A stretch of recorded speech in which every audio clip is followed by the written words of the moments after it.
Exodus 13. Then the Lord said to Moses, consecrate to me every firstborn male. The firstborn from every womb among the Israelites belongs to me, both of man and beast. So Moses told the people, remember this day, the day you came out of Egypt, out of the house of slavery. For the Lord brought you out of it by the strength of his hand, and nothing leavened shall be eaten. Today, in the month of Abib, you are leaving. And when the Lord brings you into the land of the Canaanites, Hittites, Amorites, Hivites, and Jebusites, the land he swore to your fathers that he would give you, a land flowing with milk and honey, you shall keep this service in this month. For 7 days you are to eat unleavened bread, and on the seventh day there shall be a feast to the Lord.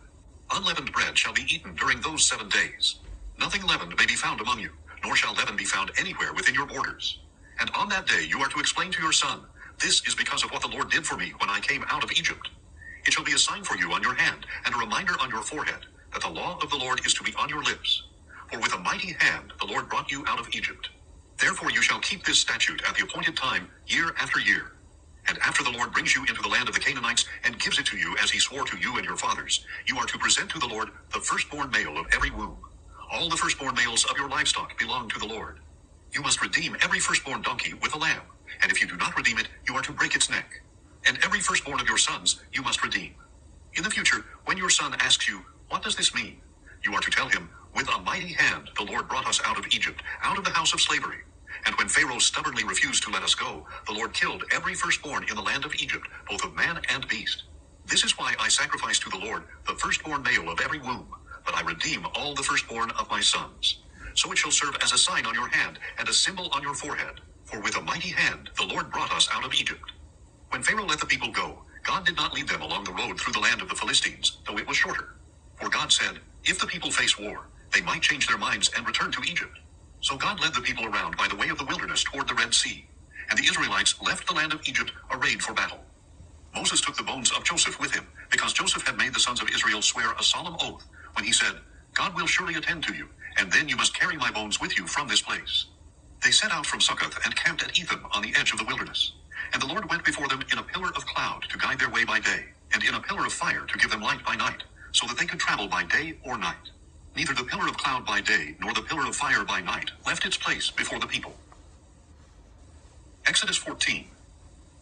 Then the Lord said to Moses, tell the Israelites to turn back and encamp before Pi-hahiroth between Migdol and the sea.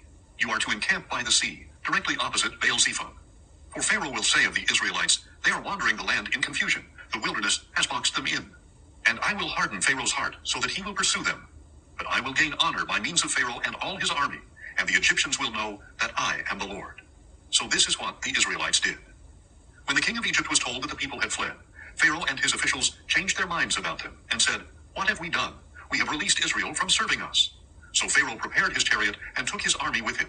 He took 600 of the best chariots and all the other chariots of Egypt, with officers over all of them. And the Lord hardened the heart of Pharaoh king of Egypt, so that he pursued the Israelites who were marching out defiantly. The Egyptians, all Pharaoh's horses and chariots, horsemen and troops, pursued the Israelites and overtook them as they camped by the sea near Pi-hahiroth, opposite Baal-zephon. As Pharaoh approached, the Israelites looked up and saw the Egyptians marching after them, and they were terrified and cried out to the Lord. They said to Moses, was it because there were no graves in Egypt that you brought us into the wilderness to die? What have you done to us by bringing us out of Egypt? Did we not say to you in Egypt, leave us alone so that we may serve the Egyptians? For it would have been better for us to serve the Egyptians than to die in the wilderness. But Moses told the people, do not be afraid. Stand firm, and you will see the Lord's salvation, which he will accomplish for you today. For the Egyptians you see today, you will never see again. The Lord will fight for you. You need only to be still.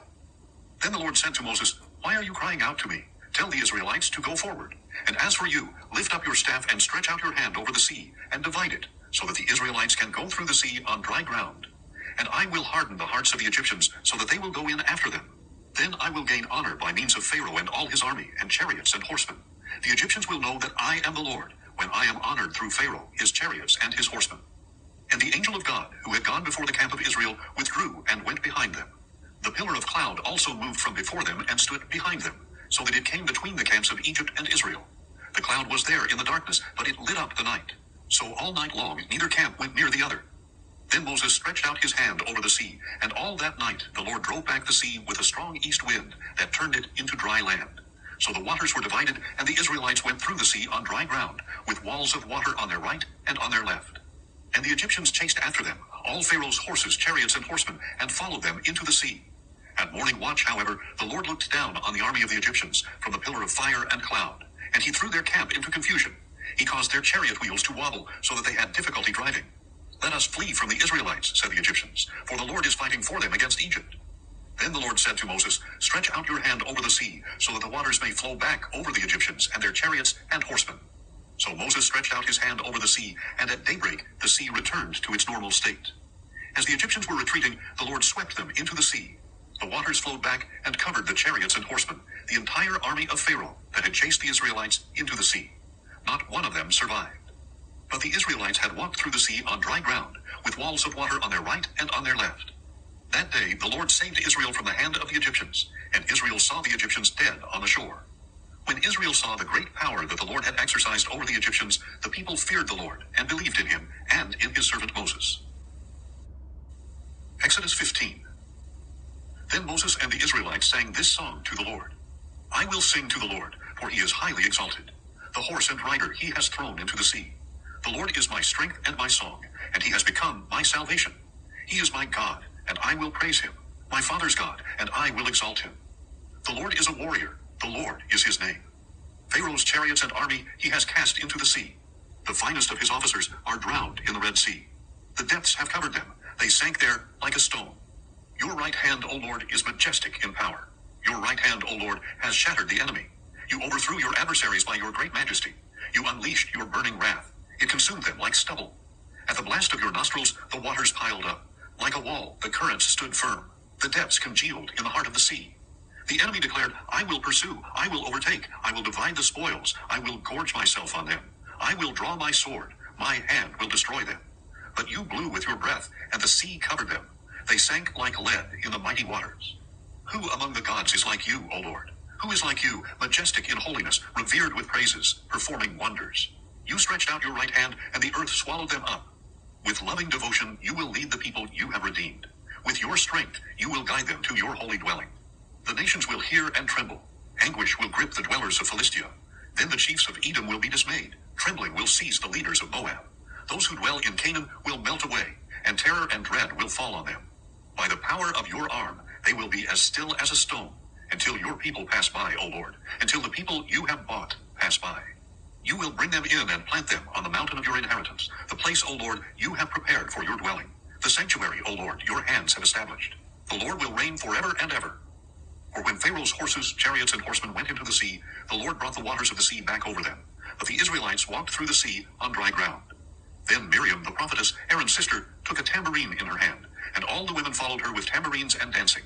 And Miriam sang back to them, Sing to the Lord, for he is highly exalted. The horse and rider he has thrown into the sea. Then Moses led Israel from the Red Sea, and they went out into the desert of Shur. For 3 days they walked in the desert without finding water. And when they came to Marah, they could not drink the water there because it was bitter. That is why it was named Marah. So the people grumbled against Moses, saying, What are we to drink? And Moses cried out to the Lord, and the Lord showed him a log. And when he cast it into the waters, they were sweetened. There the Lord made for them a statute and an ordinance. And there he tested them, saying, If you will listen carefully to the voice of the Lord your God, and do what is right in his eyes, and pay attention to his commands, and keep all his statutes, then I will not bring on you any of the diseases I inflicted on the Egyptians. For I am the Lord who heals you. Then they came to Elim, where there were 12 springs of water and 70 palm trees, and they camped there by the waters.